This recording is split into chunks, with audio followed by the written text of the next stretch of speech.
We formed our family through adoption, and our kids had challenges that just stemmed from that fact. It's pretty common for adopted kids to feel abandoned or unwanted by their families of origin. For our daughter, this led to anxiety and depression as she struggled with this knowledge. She turned to street drugs as a way, I think, of self-medicating.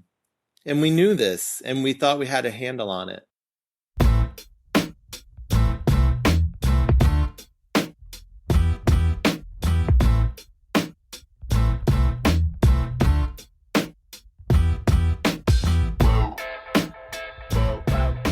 Hey there, and welcome to Grit, True Stories That Matter, a weekly podcast on the art and craft of the personal narrative story.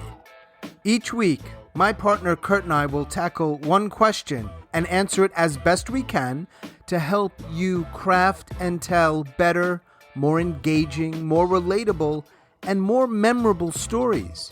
True stories, personal stories, grit stories. This week, our feature storyteller is Don Picard. Don lives up in Massachusetts, and he has got a 12-minute story. And when Don's done, Kurt and I will tackle this week's question: does hope matter in storytelling? And stick around, because when Kurt and I are finished, Don has something to say about that question as well. And real quick, before we dive in, Kurt and I want to thank you. Really thank you for listening and your support. If you want to follow us on social media right now, we've got a Facebook page, Grit, True Stories That Matter. If you listen to this podcast on Apple, help us out by rating or reviewing it. It really does help. If you have a question, a comment, an idea, feel free to message us or shoot us an email, hello@storygrit.com. And finally, let people know about us in this podcast. Again, we really appreciate it. Thanks for listening. Let's dive in. When I came out to my family, it was bumpy. It was hard. My family is pretty Catholic, and my mom was a Eucharistic minister, and she took the news particularly hard. She had a really difficult time. At one point, she even threatened to commit suicide, as if that would solve any problems. But to my mom's credit, she kept the lines of communication open, and there were a lot of difficult conversations, but at least they were happening, and it got better. That wasn't true for some of my friends. I mean, they were literally disowned by their families. One friend in particular, things had gotten bad, and he wanted to go and speak with his parents, and so he drove from Boston back to his hometown in New Jersey. And when he got to the house that he had grown up in, that's when he found out that they didn't live there anymore. His parents had packed up and sold their house and moved to another state and didn't tell him. His aunt had to break the news. And so when Robert and I decided to form a family, we talked about what kind of parents did we want to be. We're engineers by training, and I think part of being an engineer is to think of the things that can go wrong. And so we spent time thinking about the things that can go wrong. And what were the challenges that our kids would give us that would fundamentally cause us to question our beliefs? You know, like we did for our own families. We couldn't think of anything. I mean, we struggled and talked about it and couldn't think of anything, which is, of course, hubris, or at least a distinct lack of an imagination. We did agree that no matter what, home would always be a safe space. No matter what happened, no matter what they did, or how old they were always welcome to come home. I jokingly said, well, what if they turn out to be Republicans? And we decided that that's okay. We would love them anyway. And that was kind of it. We formed our family through adoption, and our kids had challenges that just stemmed from that fact. It's pretty common for adopted kids to feel abandoned or unwanted by their families of origin, by their birth families. For our daughter, This led to anxiety and depression as she struggled with this knowledge, this feeling that she'd been abandoned by her birth mom. She turned to street drugs as a way, I think, of self-medicating. And we knew this, and we thought we had a handle on it, but we didn't. Then there was the day that she overdosed, and it was clear that we needed professional help, all of us. And she went to a wilderness therapy program for 3 months, and then from there to a residential treatment program for young women in recovery. And that was all about a year long. And when she was done, the treatment program gave us advice that we should have a contract with her, kind of a rules of the road for living with us again. I don't remember all of it. It kind of ended up getting reduced to just one thing, which is that she just needed to stay clean. She needed to not be using. And again, since we're engineers, we didn't want to get into a debate of whether or not this was happening. And so we purchased drug test kits, and she would just have to agree to a random drug test. Initially, I didn't think we would need very many, and I would just go buy them at CVS, but they were like $50 a pop, and it got pretty expensive pretty quickly. I ended up doing a thing I never even thought I would be doing or knew to be possible, but I bought them in bulk from Amazon. She knew what the rules were, and she was okay with it. I mean, there were times that she would take the test and there was no issue, and we all continued to be together. And then there were other times when she couldn't stay. And so she would go and be with her friends. And this kind of came to a head on a Wednesday before Thanksgiving.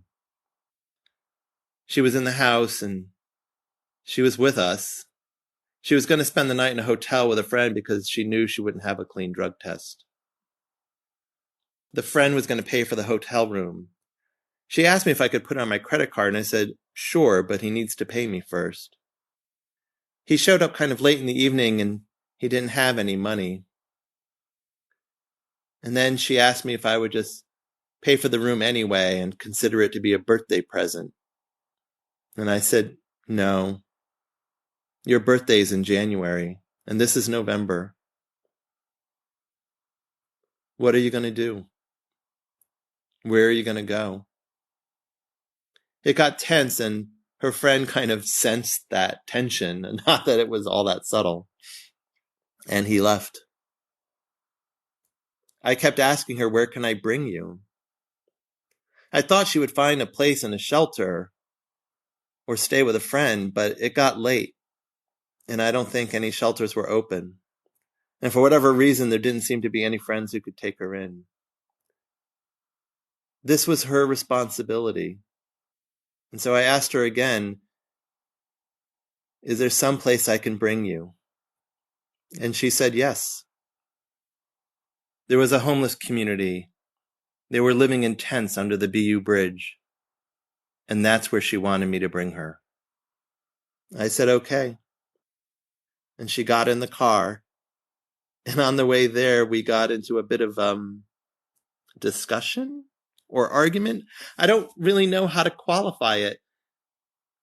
It's like neither of those things. It was certainly impassioned, and there were some loud voices from both of us.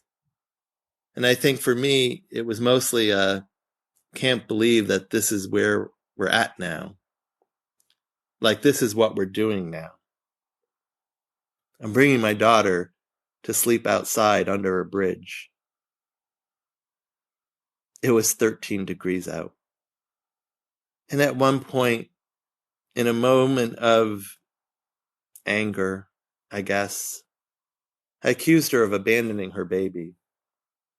Robert and I had been taking care of her daughter, our granddaughter, for several months at this point. My daughter stopped me cold. She said no. She was very clear. She told me, I left my daughter with two people who love her, and can take care of her at a time when I cannot. That is not abandonment. I did not abandon my daughter. And I said, "You're right. I'm sorry. I didn't have the presence of mind. I wasn't smart enough and fast enough to say that her mother had been in that same situation. Her mother wasn't able to take care of her, and she found two people to love her and raise her. It was not abandonment. At its core, it's an act of love." Anyway, I got to the Rotary by the BU Bridge and I watched my daughter get out and walk away. She ducked under the bridge and I drove home. I got home and went to bed, but I couldn't sleep. I couldn't sleep because it was 13 degrees out. I couldn't sleep because I thought there was a greater than zero chance my daughter might freeze to death.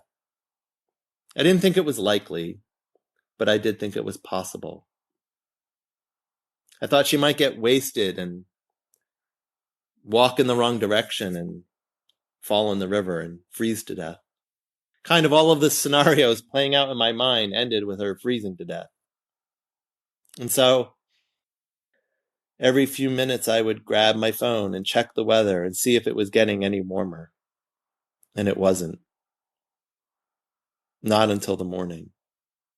I waited as long as I could, but at 10 in the morning, I just had to know if she was okay. And so I called her and I spoke with her. She wasn't dead. I reminded her that it was Thanksgiving Day and that we were invited to her aunt's house for dinner. And would she like to join us? She said, "I can't believe you. I can't believe that after what happened last night, after what you said to me last night, that you think I would join you for Thanksgiving dinner." I was honest. I said, "I don't know what you're going to do. That's up to you. I just wanted to make sure you knew that you were welcome." There was a long pause, and she said, "Okay, but you'll have to come pick me up. I need to shower."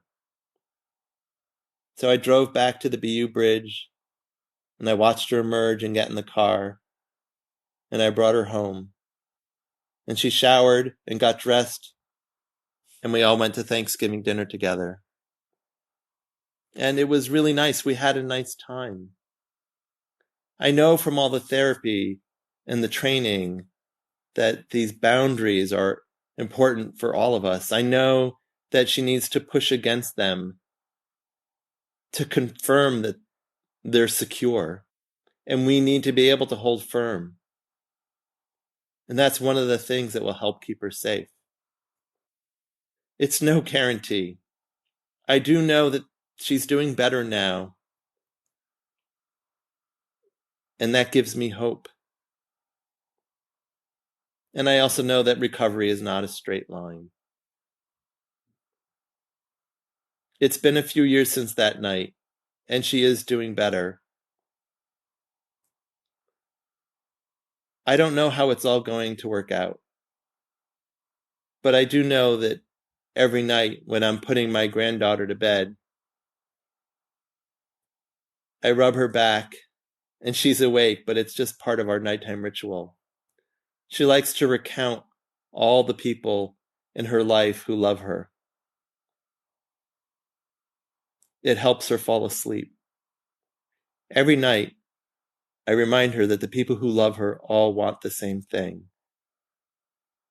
We want her to grow up to be happy and healthy and the best version of herself that she can be.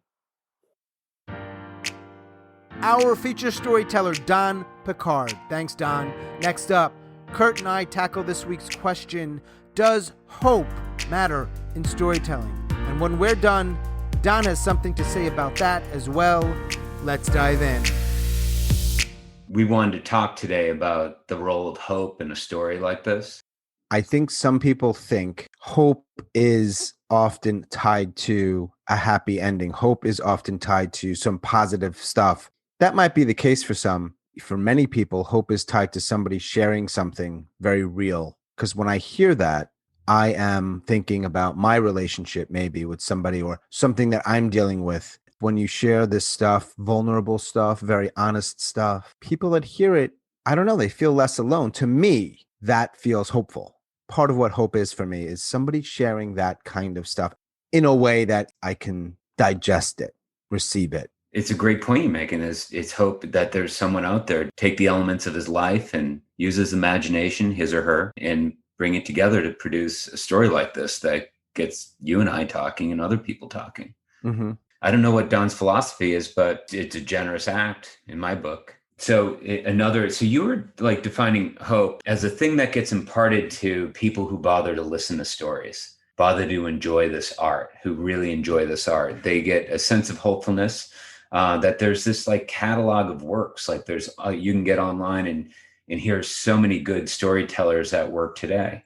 There's a hopefulness in thinking that people have worked hard at their skill set and they're like, something had happened today that they're just going to collect and deliver. And then connecting with what you're saying, Sean, about how, we all basically come in the world alone and we go out alone. And what we're trying to do in the middle is connect with each other and feel less alone. And storytelling is such an awesome way to do that. Awesome that as small as our community may be, to think that there are a lot of people who really are in it for the art of it. So let's have this conversation, Sean. There's this idea that you need a certain ending in storytelling. So I'm in north of Boston. There's a local radio station. There's a guy who will sit and interview on his radio show, like local craftspeople or artisans and whatnot. And I'm like, hey, you should interview me because I'm offering teaching classes and I'm offering storytelling classes and more people need to know about me. So I'm pitching my thing to him. And one of the first things that comes out of his mouth is, I think I know what you're talking about, live storytelling. I've seen that show on PBS, Stories from the Stage. And man, some of them are so depressing. Oh, you're going to really get me started here. So I think what you're saying is there's a lot of hope even in stories that are purely realistic and therefore not bright and shiny as a penny at the end. I think the idea that hope is something that you wrap in a bow and have a happy ending is not only, for me, not accurate, I think it's harmful. Sure, there are people that might get something hopeful out of those things, right? A Disney ending, a happy ending, not even that extreme, just a bow on top. Okay. And I know people like that. The guy who says that those stories are depressing, and I don't know which stories he's referring to, right? Some are probably better stories than others, and I don't know. Look, I'm going to reference my other podcast with suicide attempt survivors. We don't really share stories the way we're talking about it. We have this sort of larger use of the word story. So I might say suicide attempt survivors stories, but they're not what we're talking about in terms of story. No, they're conversational. They're conversational. And if somebody were to say that's very depressing, I would say you're not the right audience for that. Because there's a large audience, certainly an audience, that it's so not depressing. When someone's talking about their suicide attempt and what they went through and the pain and the struggle, and maybe they're also talking about recovery, or there's a lot of people that need to hear other people's struggle. And it doesn't necessarily need to end with, and everything's okay now. Most of the suicide attempt survivors I've spoken with, most, not all, things are not okay now. They're better in that, I don't want to use the word better, they're alive. And they have an interest in sharing. Not everybody does. And they actually went out of their way to either respond back to me or reach out to me. I hear when people say things and respond, oh, that's dark and that's depressing. I'm like, I think you're just a different audience. That's all. So you want something different out of story. And I guess that's okay. Entertainment. Maybe. Yeah. Really hard for me to do. Like I have an empathy gap, if you will, when I think about that. So you go to work, you feed yourself, you do the maintenance at home. And then when it's time to reflect on how you're moving through life this one time, Disney suffices. Right. Happy ending suffices. It's funny, like we've mentioned Disney, but I've noticed when I watch like some kids programming, there's some really dark stuff in there. Yeah.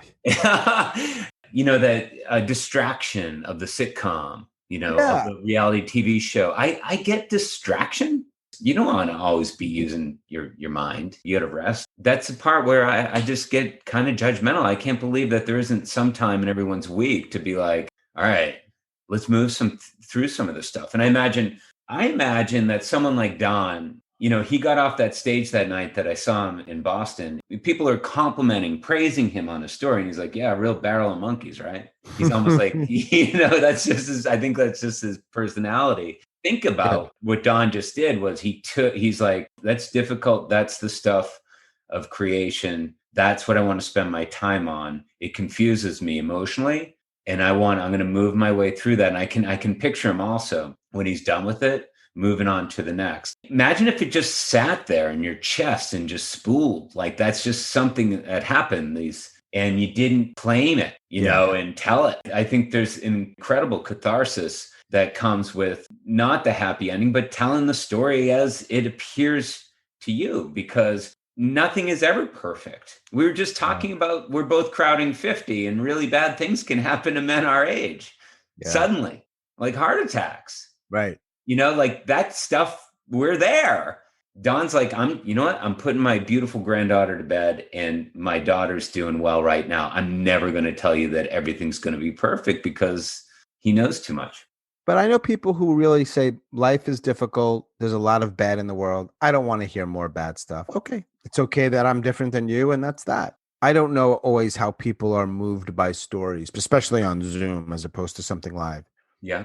Yeah. You could tell a funny story or a happy story. And if you're really good at this, people will remember it and remember you and be like, that was awesome, right? You got a great romp, funny. If you've got certain skills, comedic skills or otherwise, maybe it's really great. And we've heard stories like that. You're not going to get somebody, if this is something you want and it's a reflection of something that I think is important of, thank you so much for telling that story. You know when you're going to get that? When you do something like Don did. Thank you for telling that story. You don't probably get that with a funny romp. You don't necessarily get that with something that has to end happy or has this sort of thread of everything's fine, I'm fine. Maybe. Look, man, I don't know your audience and they might be like, that's great. Thank you. I think people are most appreciative of the story and the storyteller when they're like, nah, stuff's hard and I'm trying.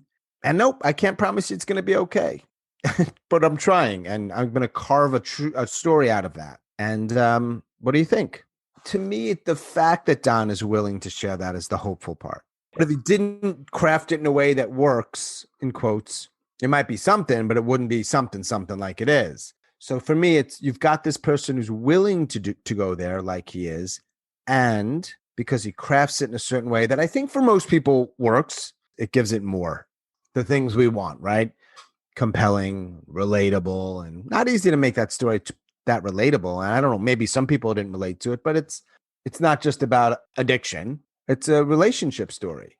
At first, when I heard this live in Boston, I was like, oh, this is brutal. This choice he has to make. And, in this story, in this version, he's like waking up in the morning. He's not sleeping well. He's like, okay, did it warm up? There's a greater than 0% chance that she's not okay.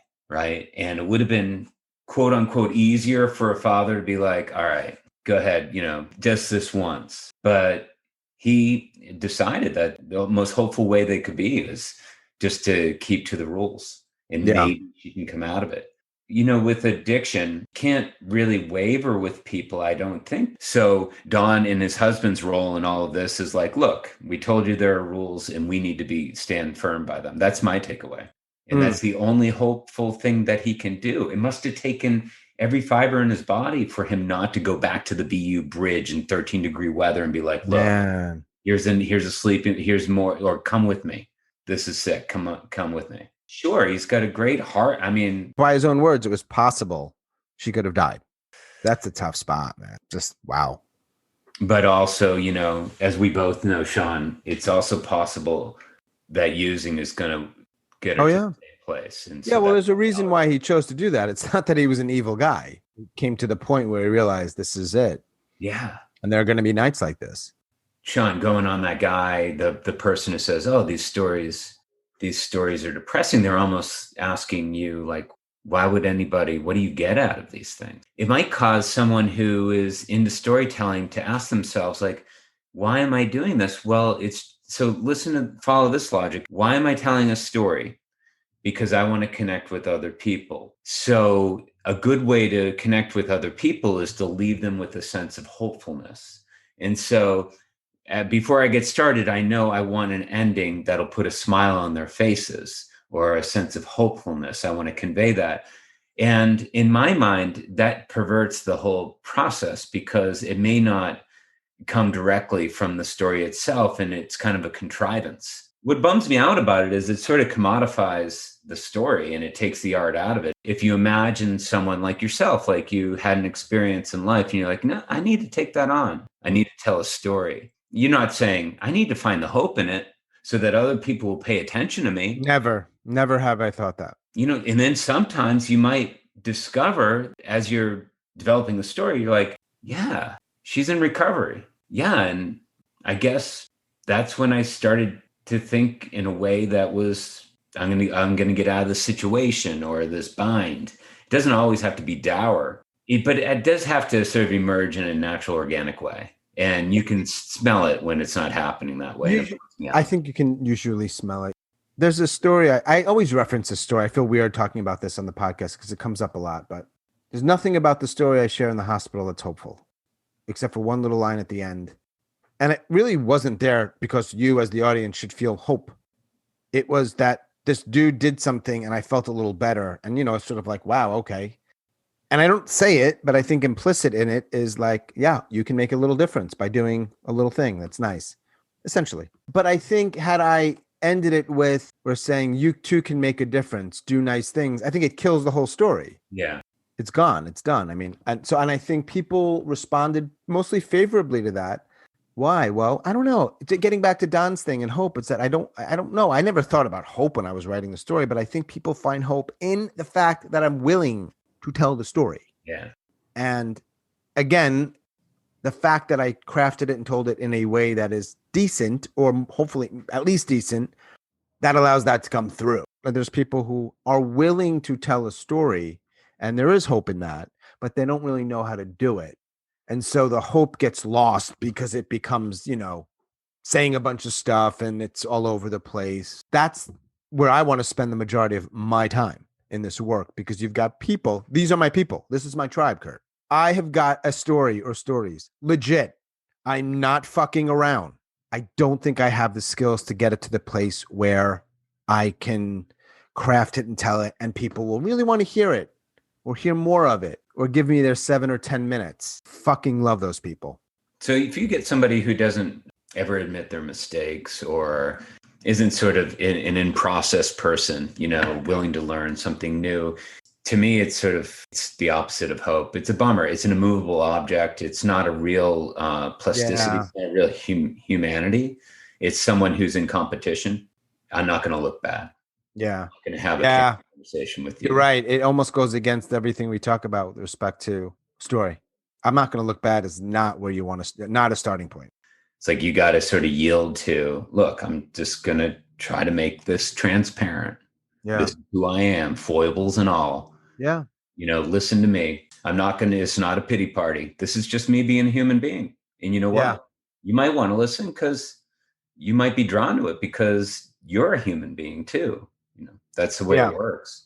So I'm just thinking about the storytellers I've worked with on this podcast. So Julie, Andrew, and now Don, all three of those people said the same thing. No, I will do as many recordings as you want. At some point, each one of them said that. That right there is, these are people who are totally open to even harsh feedback. Give me the goods. I need to get better at that. That's a hopeful thing in and of itself. Absolutely. So let's talk about, what it can do. Let's talk about the positive, like when it is in a story in a natural way and we can believe in it, still believe in the story, directly addresses the anxiety that we feel about having absolutely no control over the future. You're listening to someone tell a story. That's your whole world for 6 minutes. There's nothing else. If you're really drawn to the story, there's nothing else. That's the magic of any art. One that sucks you in and tells you, like, you forget about your damn clock and the phone and the next thing. And then if it has some bit of like, this person is trying, hence hope. This person is trying. All it is hope is just about effort. We know where this all winds up. We don't get to live forever. But this person is trying to be somewhat different. This person is trying not to be a drug addict or to be clean. This person is trying not to be a compulsive liar. This person is trying not to be hyper competitive. This person's trying to be a better husband. Those things are all kind of down there. Those are tough things, but they can generate a sense of hope in the story, like trying. At least we're trying. We haven't given up. That's it. When we talk about it's the fight and the struggle, the guy at the radio station's like, nah, man, that's dark. He's got a built-in deflection system. That's his coping. He's like, okay, I'm going through life like this, and don't you put any of that darkness on me. That's how he understands it. We're just comprehending it in a different way. We see it as a value add. I want to take Don's story for a moment, and I want to ask a couple of questions about it. Questions we have asked one another on our prior podcast episode. So just straight up, not loaded. Do you think Don thinks storytelling is a hobby? No, I don't. I don't want to speak for Don, but I think it's a necessary act. Do you think Don starts his stories, or we can say this story, with I'm going to get or try to get to the emotional heart of this thing? So inside of the story, there is emotional through line, a story of abandonment. Some people are being cast off, and he starts at first. I'm scratching my head. I'm like, why are we, he says, when I came out, it was really hard on my family. My mother was so torn up about it. She talked about committing suicide. And then he talks about a friend who goes home to New Jersey, and his parents had moved away rather than telling him because they just can't deal with his homosexuality. And I'm like, well, okay, this is gripping, but what does this have to, when I listen to it again, I'm like, okay, why does he start out this way? And it's just like a good short story, a good piece of literature. It's like, oh, okay, I see. These are people who flirted with abandonment or were abandoned, and there are different faces of abandonment in life.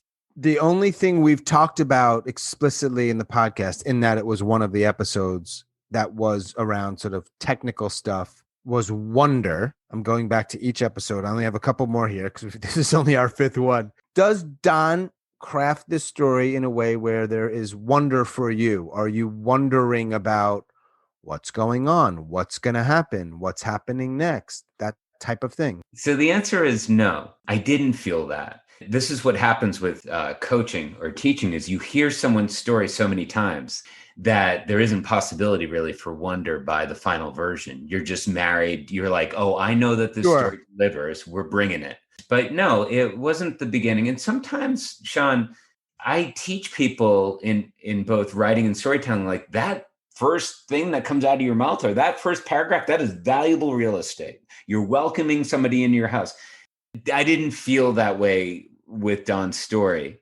The final version comes across and there's this detail about how deeply felt his mother's disappointment was to the point where she was considering ending her life. I'm like, oh, okay. So maybe if I'm listening to this for the first time, this is what grabs me by the lapels. I'm like, okay, this dude is going to be sharing some stuff. Makes me wonder what's coming. I had a different take on it. Maybe I'm defining wonder a little differently. The way he talked about his daughter sleeping under the bridge in the freezing cold weather. This is a small thing, but I remember thinking, nice job in not immediately telling us it was really cold out. I was worried about her. She's okay. Right. He stretched that moment out a little bit. Going to sleep. I know it's getting colder outside. And I, as the listener, I'm thinking, what's going to happen here? Yeah. What's happening? Is he going to be okay? More importantly for me, was she going to be okay? Is she going to live? A lesser storyteller would have just told us, and that might have been just fine. It's very compelling and it's very real. I like the fact that he had the wherewithal, so to speak, to say, I'm going to stretch this moment out a little bit, probably because that's how he kind of experienced it. I don't think we usually experience it of how we tell it. She was really cold. I was really worried. It turned out she's okay. That's actually not how you're experiencing it. The way Don crafts it, it's a little bit closer to the way I think most of us experiencing these moments. They're not like pop, pop, pop. In it, he's going through it. let's stay close to that. So what he does is he identifies that there's tension in the scene. Yeah. Okay, so there was tension for him. He couldn't sleep. He's looking at his phone. What temperature is it? Is it going to warm up? How is she? And because he allows that to build, he can pop it too. He gives us relief. And I have to think that on the other side of relief, I mean, I know that we're driving home this theme today of HOPE, but what's on the other side of relief? Well, there's hope that, things are going to go better now. Yeah. Conversely, if he just blurts it out, drop my daughter off the bridge. She's, it's cold. I don't know yet, but she's going to be fine. We don't go through this experience with him. We feel none of the tension, right? None of the drama of the situation. We don't experience it as Don experienced it. Right. And we're just like, so we don't really get to experience. So you can look at the darkest parts of someone's story and you can find, hopefulness in it, because on the other side of that relief that he gives us when he releases the tension is this idea that things might go better now. There's a new day, literally a new day. The sun rises on the BU bridge and she comes out from under it. And she's still going to have a dad who's thinking about her. And she's still alive. We find out. There's hope in that.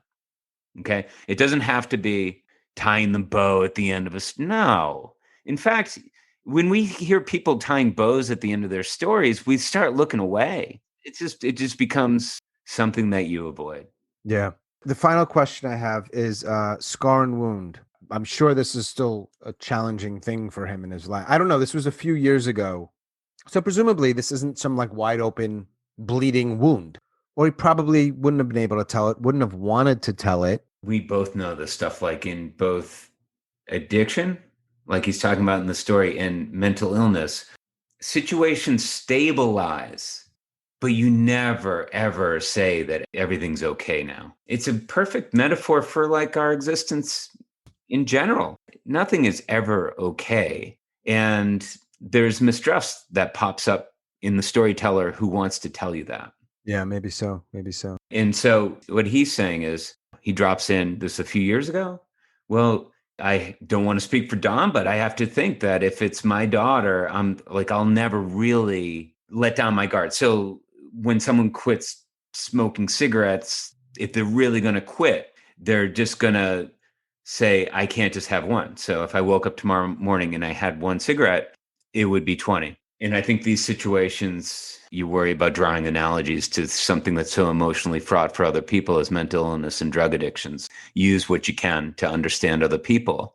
And I think you're always just like, okay, I'll trust it in the moment. But in general, it's day to day. I don't think he was crafting the story the day after Thanksgiving is all I'm saying. Yeah, that's a good point, Sean. Like when some time passes, you do tend to at least get your breath.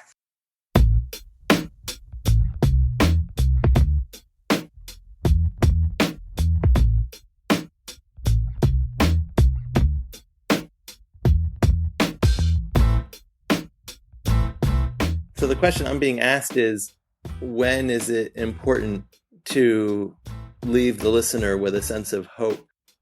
And my short answer is never. And a slightly less glib and thoughtful answer is that the ending needs to be integral to the story and needs to flow naturally from the story and in service of the story. And there are times when that is going to be a hopeful ending and times when it isn't. And I try to stay away from ever explaining to the listener like what they should think or how they should feel about what they just heard. If you need to take that shortcut, you've got bigger problems. So I guess that's my answer. If it's in service to the story, you have the right ending. Otherwise, you don't, hopeful or not.